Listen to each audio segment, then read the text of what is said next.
Donc Alexandra Bu, je suis la responsable support interne de la société GLS et on va vous expliquer le projet avec Christophe. Et donc moi je suis le RSSI de GLS France, en fait. Voilà. Et Fabrice, moi je suis consultant ITOP partenaire, qui les a accompagnés sur ce projet. Alors rapidement, GLS, le groupe GLS, leader européen de la livraison de colis de 0 à 30 kg, 22 000 collaborateurs, 230 000 clients, 862 millions de colis en 2022. Voilà. Et GLS France, donc on est filiale du groupe GLS. Et en fait, le groupe GLS est sœur de Royal Mail, en fait. Pardon, et sœur de Royal Mail, donc la poste anglaise, en fait. Voilà. On a une maison mère commune qui est IDS. Et GLS France, c'est 1600 collaborateurs, 6000 clients. En gros, 75 millions de colis par an. 200 véhicules, 96 agences, etc., etc. Voilà. Voilà, moi c'est IEC Conseil, donc ce matin il y a Teamwork disait toutes les sites, etc. Moi j'ai un seul site, un seul collaborateur. Je suis à la fois commercial, le TECOS, etc. Je fais tout. Et voilà, c'est du tout intégré chez moi. Donc, qu'est-ce qu'on a ? Donc j'ai 25 ans d'expérience dans l'exploitation informatique avant de passer sur ITOP, ce qui m'a permis de comprendre toutes les problématiques d'outillage, que ça soit la supervision, le ticketing, les problématiques de disponibilité, etc. Donc je connais mes clients. Je travaille pour les clients qui font le métier que je faisais avant. Et ce qui m'aide à les connaître et les comprendre. Et ça fait 6 ans que je fais de l'ITOP. Voilà, je suis tombé dedans par hasard. Je suis tombé amoureux. Et puis la lune de miel continue. Donc ça se passe bien jusqu'à présent. Alors je repose le contexte initial en fait. Donc 2020, j'arrive chez GLS et comme tout bon RSSI qui se respecte, j'ai voulu savoir ce que j'avais à protéger. Et là, c'est l'horreur. 43 000 fichiers Excel différents, gérés par 22 personnes différentes qui n'ont pas les mêmes informations, qui n'ont pas les mêmes besoins, qui n'ont pas les mêmes choses. Donc première étape pour moi, c'est de mettre en place un référentiel. Et ce référentiel, c'était une CMDB. Et comme dans ma vie antérieure, puisque j'ai 15 ans d'infrastructure avant ça, j'avais déjà déployé du ITOP en version 2, 4 ou quelque chose comme ça dans un vieux data center. Je me suis dit, pourquoi pas aller faire sur du ITOP. Voilà. Donc je suis parti sur du ITOP. Et comme on a une infrastructure qui est quand même répartie sur 90 sites en France, on a plus de 400 switches à traiter, on a 200 routeurs, 1200 postes de travail, etc. Rentrer ça à la main, c'est une gageure, et surtout le maintenir. Donc, il me fallait quelque chose pour découvrir mon réseau. J'ai regardé un peu ce qu'il y avait sur le marché. Et le seul outil qui m'a convenu, parce que tous les autres ont des avantages et des inconvénients, mais Lansweeper a cet avantage qu'il découvre aussi les infrastructures réseau. Il découvre les switches, il découvre les routeurs, il découvre les bornes Wi-Fi, et on n'a pas besoin de reposer sur d'autres outils. On lance la découverte, et on a dans Lansweeper la totalité de l'infrastructure qui remonte. Y compris, comme il sait parler directement un SNMP à un routeur, il est capable de remonter tous les ports du routeur, les adresses MAC des routeurs et les adresses MAC des choses qui sont branchées en face. Donc il vous fait votre schéma réseau directement dans Lansweeper. Vous savez quel switch est connecté avec quel autre switch, sur quel port, etc., etc. Voilà. Donc ça, c'était la première étape. Deuxième étape, un de mes collègues qui gère le support client a eu un besoin de changer son outil de ticketing. Et donc, on est parti sur une autre instance. Donc, on est parti en communautaire. Nous, dès le départ, on est parti sur le communautaire. Et lui, il est parti sur une autre instance. Et c'est là qu'on a fait la rencontre de Fabrice, puisque lui, il avait des besoins de personnalisation pour pouvoir récupérer toute sa base client, pour pouvoir récupérer un certain nombre de choses, faire des interfaces avec notre système ERP. Et donc, on a une instance d'ITOP qui vit sa vie, qui est passée en 3.1 avant-hier, puisque je l'ai mise en 3.1 lundi soir. Voilà. Mais voilà, il est toujours en communautaire, donc c'est pas de lui qu'on va parler ce soir. Eux, ils sont très contents de leur version. Voilà. Et puis, donc, on s'est fait accompagner par Fabrice. Et puis, j'ai eu droit à un audit de sécurité du groupe qui est arrivé en me disant c'est bien beau de mettre une CMDB, mais si derrière tu ne gères pas les changements, ça n'a pas grand intérêt en termes de sécurité. Et donc, on a déployé le processus de changement en 2022. Alors sans aucune... ce matin, on a vu un processus de changement magnifique avec 43 000 statuts différents. Nous, on est resté sur le modèle ITIL, mais on n'a rien touché dedans, ou pratiquement rien. On a fait quelques personnalisations avec Fabrice à l'époque. Ouais, 2, 3, mais c'est vraiment des choses très très basiques. Et puis j'ai mis en place le SSO SAML, puisqu'on est passé en Office 365. Le groupe nous demande de passer sur du SAML pour toutes nos applications, donc on est passé sur du SAML. Et ce matin, c'était mon intérêt, c'est que comme il faut que je provisionne mes comptes à travers un IAM, si quand je le provisionne dans l'IAM, ça pouvait arriver directement, ça serait le rêve. Voilà. Alors j'ai pas eu le temps encore, Erwan, de le mettre dans le... J'ai mis d'autres choses, mais celui-là pas encore, mais je vais pas tarder. Voilà, donc ça c'est le contexte initial. Voilà, donc on était en community, donc on les demandes simples. Change management, ce qu'on va déployer, c'est le problème management. Et puis, on avait quelques extensions. Donc, l'IPAM, toute la base de Team IP, moi, je gère l'IPAM directement dans eTop. Au départ, on avait mis la partie de DNS management, mais on s'est rendu compte qu'on ne s'en servait pas. Donc, on s'en a arrêté de l'utiliser. On a le calendar view, ça pour les changements, c'est juste indispensable. L'IP Discovery, donc c'est lié à Team IP, mais je fais toute ma découverte IP dans eTop avec l'IP Discovery, avec le collecteur de Discovery IP, ce qui me permet de contrôler ce qui revient de LANSweeper aussi. Je peux avoir des IP qui ne remontent pas sur les mêmes choses, ça me permet d'avoir des alertes, qu'est-ce qui s'est branché ce jour-là, à ce moment-là, sur mon réseau, qui n'avait pas la même IP en fait. Voilà. Workflow Graphical View, donc ça c'est juste pour savoir où est-ce qu'on est dans le process, sur un processus quelconque, achat, demande, changement, etc. Où est-ce qu'est le ticket. Et puis voilà, Data Center View qu'on a commencé à utiliser. Voilà. Donc on passe à la partie support, puisque moi j'ai laissé Christophe tout mettre en place, commencer à travailler avec Fabrice. Et je suis arrivée avec mes gros sabots, puisque ça faisait déjà 6 ans que j'étais chez GLS et Christophe est arrivé 3 ans après moi. Je viens de l'industrie, et l'industrie, les normes ITIL, c'est pas une option, sauf que chez GLS, vous aurez compris que c'était vraiment pas la base et vraiment pas la préoccupation. Entre deux, s'est mis en place une cellule d'excellence opérationnelle pour travailler auprès des agences, donc les métiers du colis. J'ai profité de cette cellule d'excellence opérationnelle pour intégrer les normes ITIL et pour faire en sorte de commencer à industrialiser nos processus, et notamment tout ce qui concerne les demandes utilisateurs. Pourquoi industrialiser les processus, pour avoir un outil unique. On avait des équipes de la DSI qui utilisaient toutes des outils différents, donc c'était juste impossible de travailler ensemble. Pour 60 personnes, c'était quand même un peu dommage. La nécessité de pouvoir embarquer facilement les utilisateurs de GLS qui avaient l'habitude de ce travail anarchique, mais également les équipes de la DSI qui n'avaient pas l'habitude de travailler ensemble. Un outil qui me permettrait de manager mes incidents adaptés et adaptables, ce qui est tout à fait le cas d'eTop. Et l'arrivée au travers de l'audit de sécurité dont vient de vous parler Christophe, de la nécessité d'avoir un asset management qui était également inconnu chez GLS, puisque on était incapable jusqu'ici de savoir qui utilisait quel matériel et surtout si le matériel était volé, restait sur le parc, etc., etc. Donc toutes ces problématiques de sécurité qui hérissaient le peu de cheveux qui restait à Christophe à l'époque.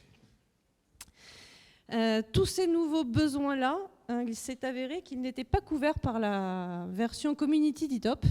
Donc, avec l'aide de Fabrice, on est passé sur la version Pro. Et notamment, dans les besoins qui n'étaient pas couverts, on avait besoin d'avoir une base référentielle qui était beaucoup plus poussée, donc avec l'extended FAQ, il me semble bien, au niveau de l'extension. Voilà. Et la gestion des arrivées et des départs de personnel, puisqu'une fois qu'on a un asset management et une base de ticketing qui ressemble à quelque chose, pourquoi pas gérer ces arrivées et départs de personnel. Et là, on est passé, on a mis en production très récemment les demandes globales, l'extension des demandes globales qui est juste une merveille. Et tout ça depuis le 15 août, puisqu'on fait les choses très vite chez GLS dès le moment où on a l'autorisation de le faire, les moyens et des têtes pour nous aider. On a commencé le projet, cette partie-là, on l'a commencé au 15 juin. Voilà. Donc, on a migré en Pro 3.0 dès qu'elle est sortie, début juin. Début juin, on a migré en Pro 3.0 et en 3.1, on a dû migrer le 4 août. Quand elle est sortie le 3, on a dû migrer le 5 ou un truc comme ça, en fait, en 3.1. Donc, voilà. Alors, moi, je suis un geek, donc dès qu'il y a une nouvelle version qui sort, en général... Il est embêtant. Et donc, justement... Donc, on est passé en 3.1 pour profiter des nouveautés. Prise en main du designer, ça, le designer, c'est bon, mangez-en. Hein, voilà, s'il y a une seule raison de passer en pro, c'est le designer. Voilà, ça sauve la vie, ça permet de faire plein de choses. Moi, je suis tombé amoureux du designer, plus que d'e-top, mais voilà, je regrette juste d'avoir encore des limitations dans le designer parce que je n'ai pas pu encore faire les formations. Et donc, il y a plein de choses que je ne peux pas faire. Mais voilà, heureusement que j'ai Fabrice pour ça.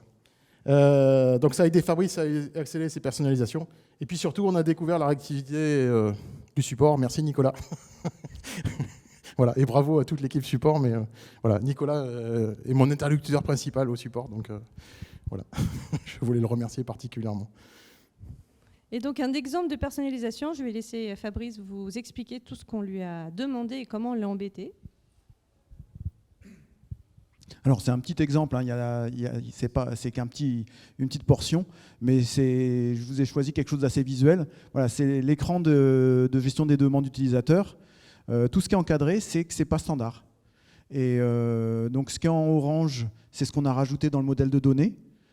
Parce qu'on avait besoin d'infos complémentaires. Donc, par exemple, vous avez la notion de bénéficiaire, en plus de la notion de demande, et puis la notion de lieu et de centre de coût relié au bénéficiaire, qui se met à jour automatiquement en fonction du bénéficiaire, mais qu'on peut quand même aussi personnaliser. Voilà, en bas, on a l'équipe qui peut servir quand on doit faire remonter au groupe. La notion de famille de service, puisque on est en train d'ouvrir à d'autres services que l'IT aussi. Voilà, la notion du créateur du ticket, puisque pour l'avoir directement consultable et non pas seulement dans l'historique. Et puis en bas à droite, ce qui est intéressant, c'est donner des infos et des consignes à l'agent. Donc en fonction de la sous-catégorie de service qui est choisie, on peut lui donner des consignes ou une checklist de choses à faire. Des liens hypertextes vers une FAQ ou vers un autre outil. Donc ça, c'est très pratique aussi, je pense. En bleu, on a ce qui est rajouté par les extensions, donc l'extension FAQ et l'extension demande globale. En vert, c'est des choses qui étaient déjà là, mais qu'on a réorganisées pour la facilité de lecture. Et puis en violet, vous avez là où on a changé le nom complet d'affichage pour donner plus d'infos. On n'était pas encore passé en 3.1 à ce moment-là, donc on n'avait pas encore les petites quick notes, mais ça permet d'avoir des infos complémentaires en plus du nom-prénom. On peut avoir, par exemple, le numéro de matricule de la personne ou le code du centre de coût en plus de son nom. Voilà. Donc il n'y a aucune modification qui est très compliquée dans tout ça. L'important, c'est de se caler avec le besoin. C'est d'écouter l'expérience, de prendre en compte l'expérience utilisateur. La personne qui passe ses journées sur cet écran, il faut que les informations pertinentes soient là au bon endroit. Donc voilà, c'était ça le travail, le plus important. Erwan dit souvent, un projet ITSM, c'est 60% d'analyse, conception, 20% de dev, 20% de test. C'est ça. C'est que la technique, c'est pas le plus important parfois, souvent. Alors je vais faire un petit ajout, puisque je parle plus que Fabrice. Le petit encart HTML que vous avez en bas pour l'aide à l'agent, vous avez la même chose côté utilisateur final. Et ça, c'est vraiment très intéressant, puisqu'on a un outil qui, en fonction de la sous-catégorie de service ou du formulaire qui est choisi par l'utilisateur, lui permet d'avoir les informations qu'il doit fournir à son service support pour pouvoir être dépanné dans les meilleures conditions. Donc on est vraiment passé de rien, de formulaires vides et en allemand la plupart du temps, puisque l'outil groupe était mal traduit. Donc je vous laisse imaginer pour le français de la France profonde, c'était parfois très compliqué. Un outil qui est totalement adapté aux besoins de l'utilisateur et adaptable en temps réel, puisqu'avec Christophe, on a cette possibilité de faire la plupart des modifications nous-mêmes et on fait intervenir Fabrice dans le cadre des évolutions un petit peu plus poussées. Donc les résultats à ce jour, on va les mettre en jour à temps réel aussi, parce que depuis 15 jours, ça a bien évolué. Donc aujourd'hui, on est à 750 changements. On était à 697 il y a 15 jours, on est à 750 aujourd'hui. On est à 2300 tickets.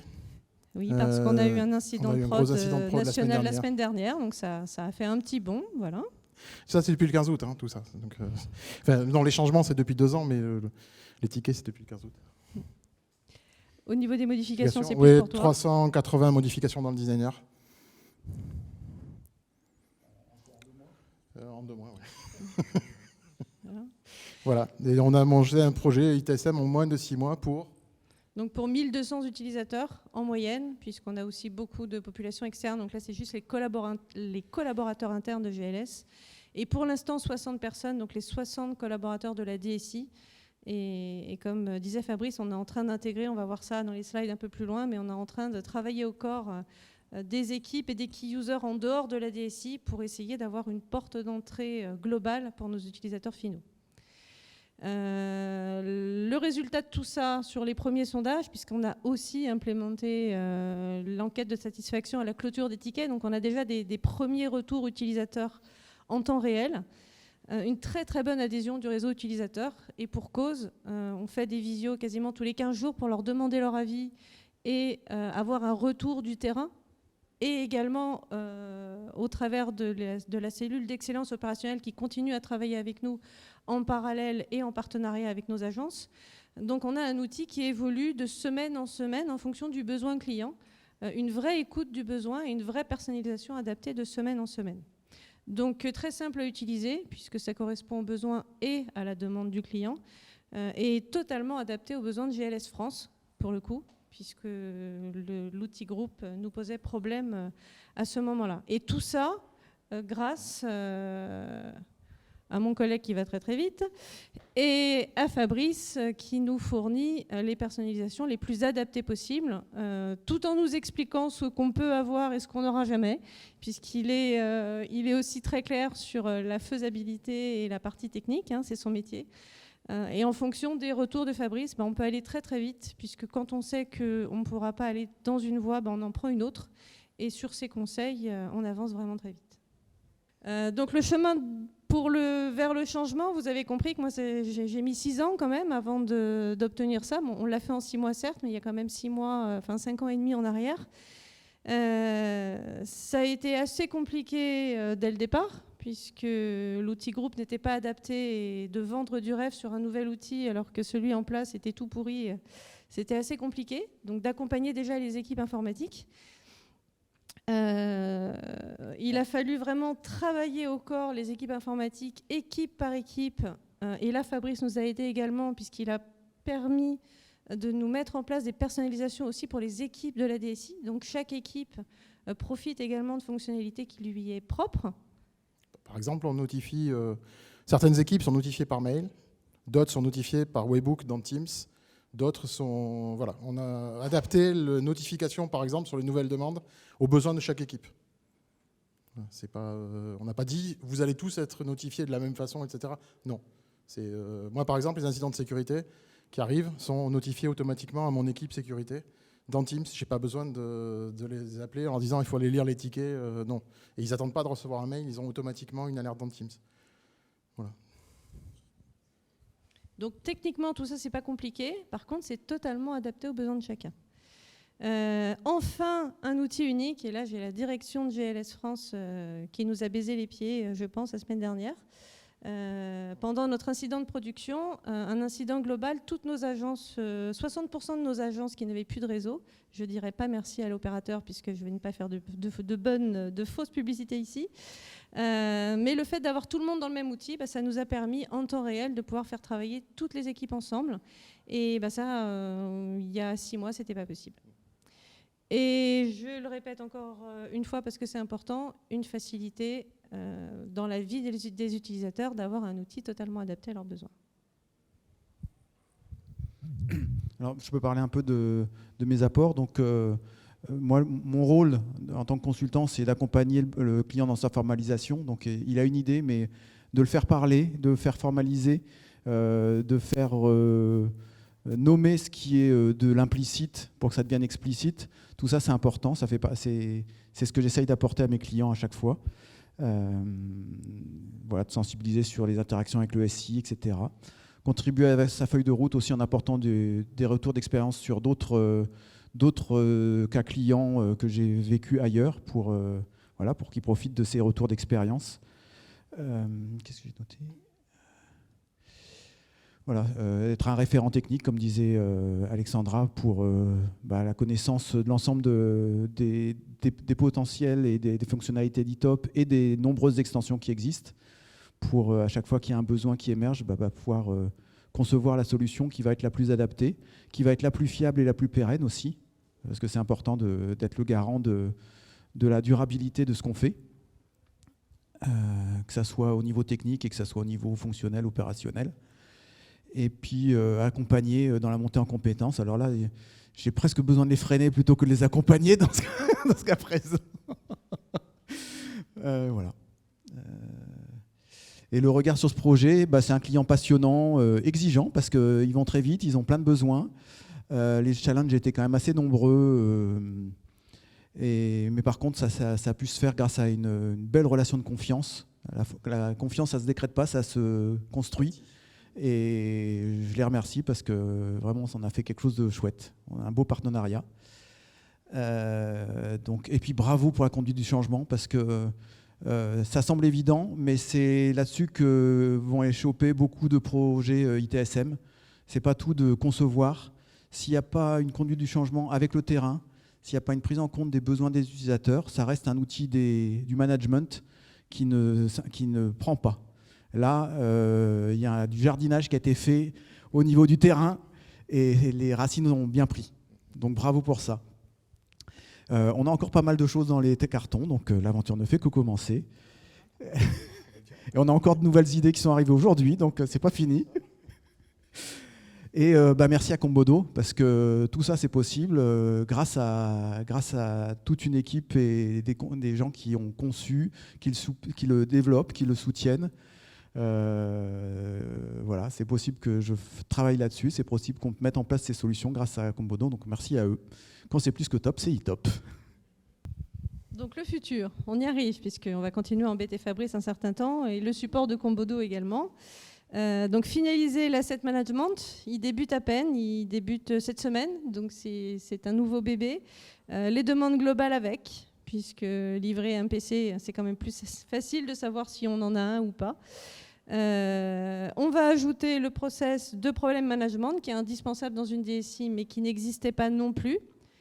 L'intégration des services non-IT, on vous en a parlé tout à l'heure, des key users SAP, contrôleurs de gestion, des personnes qui gèrent des demandes au quotidien mais qui n'ont pas d'outils formalisés et adaptés pour. Donc on va leur permettre d'avoir un outil adapté.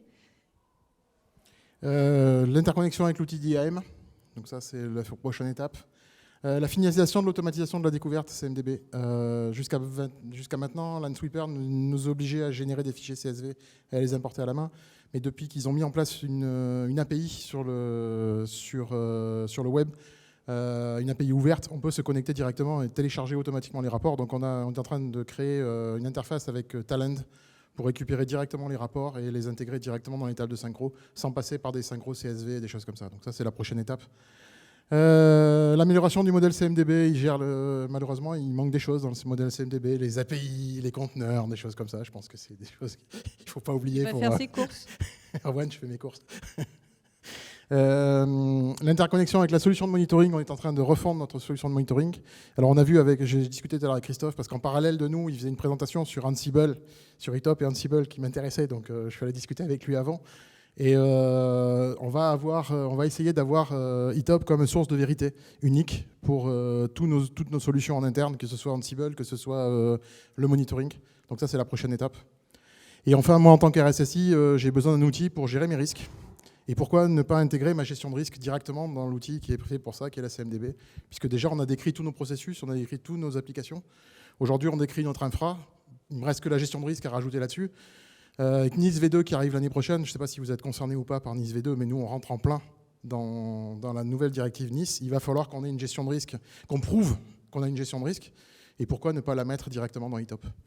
Donc ça, c'est un nouveau challenge. Parce qu'il y a plein de choses à faire avec des héritages, avec des choses comme ça. Et je pense que Fabrice va avoir beaucoup de boulot. Et je me demande si ce n'est pas une future extension intéressante pour la CMDB d'e-top. Voilà. Voilà, et donc on a parlé au départ, peut-être tout le monde s'est posé la question. C'est pas IT4U, c'est IT for you. Voilà, c'est IT for you, c'est plus un e-top. C'est le nôtre.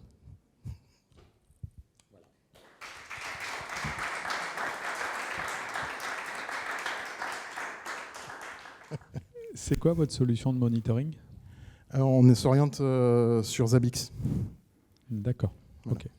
Et donc l'intégration que vous voulez mettre en place, c'est piloter Zabbix à partir de la CMDB ou c'est dans les créer des deux tickets sens. Dans les deux sens. Dans le premier sens, c'est pousser toutes les nouvelles machines qui vont arriver dans la CMDB, les pousser automatiquement dans le monitoring, vérifier que tout ce qui est dans le monitoring est bien à être monitoré et que tout ce qui est dans la CMDB est bien dans le monitoring.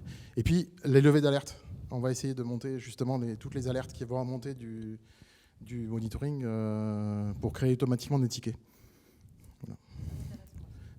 Donc faites juste attention à la corrélation. Mais Zabbix, c'est pas mal pour ça. Ouais. Voilà, il y a un vrai sujet, hein. C'est pas un truc qu'on va faire en 2 minutes. Comment et pourquoi vous avez choisi Fabrice Vincent plutôt qu'un autre partenaire? Alors pourquoi j'ai choisi Fabrice? Je suis allé, au départ je suis allé sur le site d'ITOP, j'ai cherché, j'ai regardé et j'ai vu plein de grosses boîtes. Et j'ai dit grosse boîte, j'ai fait 11 ans de SN, j'en veux plus. Donc j'ai cherché, alors j'avais des anciens collègues à qui j'avais demandé de nous aider à mettre en place la CMDB et ils m'ont fait une première proposition à 6 chiffres. 6 chiffres. 6 chiffres, il y en avait pour 120 000 balles. Juste pour déployer un ITOP communautaire avec la CMDB dedans. Et là, je leur ai dit non, mais il n'y a pas écrit lapin de 6 semaines, donc allez vous faire foutre. Et parce que voilà.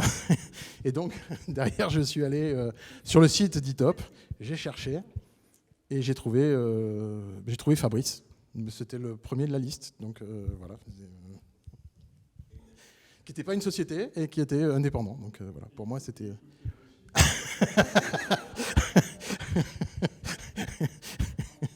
Alors. Il coûte plus que 2 fiches, mais il est beau. Voilà.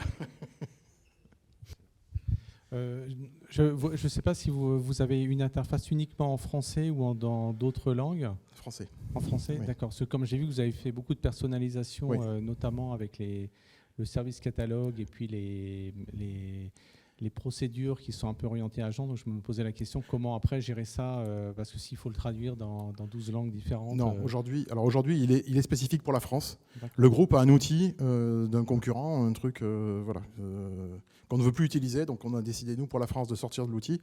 On a nos camarades, en fait, on n'est pas les premiers à sortir, on a tous nos camarades autour des autres pays, l'Italie, l'Espagne, etc., sont tous sortis de l'outil du groupe, parce que c'est juste une catastrophe. Donc il y en a qui sont partis sur ServiceNow, il y en a qui sont partis... Bon, nous, ServiceNow, non. Voilà, je suis désolé, mais... Comment ? C'est 9 chiffres, c'est ça. C'est 9 chiffres, une équipe de 200 personnes. Voilà. D'accord. Et sinon, vous avez parlé d'intégrer des nouveaux services dans votre ITOP. En fait, là, j'ai compris que c'était surtout les services informatiques. Oui. Non. Vous allez... Pas que. Pas que. Pas que. D'accord. On veut intégrer à terme la RH, on veut intégrer les achats. Et dans la même instance d'ITOP Oui. D'accord. Oui. Ok. Et vous n'avez pas peur que justement le fait que les besoins RH soient très différents des services informatiques, ça pose des problèmes de configuration ou... On va voir. Pour l'instant, on n'est pas assez avancé dans le sujet. Les premiers, c'est les achats qui nous rejoignent pour la gestion de la flotte mobile. La semaine prochaine. Donc voilà, j'ai créé des profils pour eux, j'ai créé des choses comme ça pour qu'ils aient leur propre gestion de leur flotte mobile. J'étais très intéressé par la présentation qui était juste avant de Teams. Ils nous ont donné plein d'idées. C'est pour ça que c'est Alexandre Didier. Voilà. Voilà, donc oui. Très bien, merci. Les achats d'abord, et puis après, on verra pour la suite. On a de la maintenance aussi, on a une équipe qui fait de la maintenance, mais eux, on ne pourra pas les intégrer parce qu'ils ont vraiment des besoins qui sont complètement différents. Voilà, on le sait. Voilà. Mais pourquoi ne pas échanger des tickets avec eux? On ne s'est pas enlevé l'idée de pouvoir échanger autrement que de les intégrer dans la même instance, en fait. Oui, un complément sur la partie multilingue. C'est vrai que pour l'instant, on a fait du franco-français. On ne s'interdit pas un jour d'aller plus loin. Et c'est quelque chose que je suis en train de faire avec un autre client, de passer en multilingue. Donc, il y a un petit process. Faut y mettre un petit peu de temps, mais ça se fait.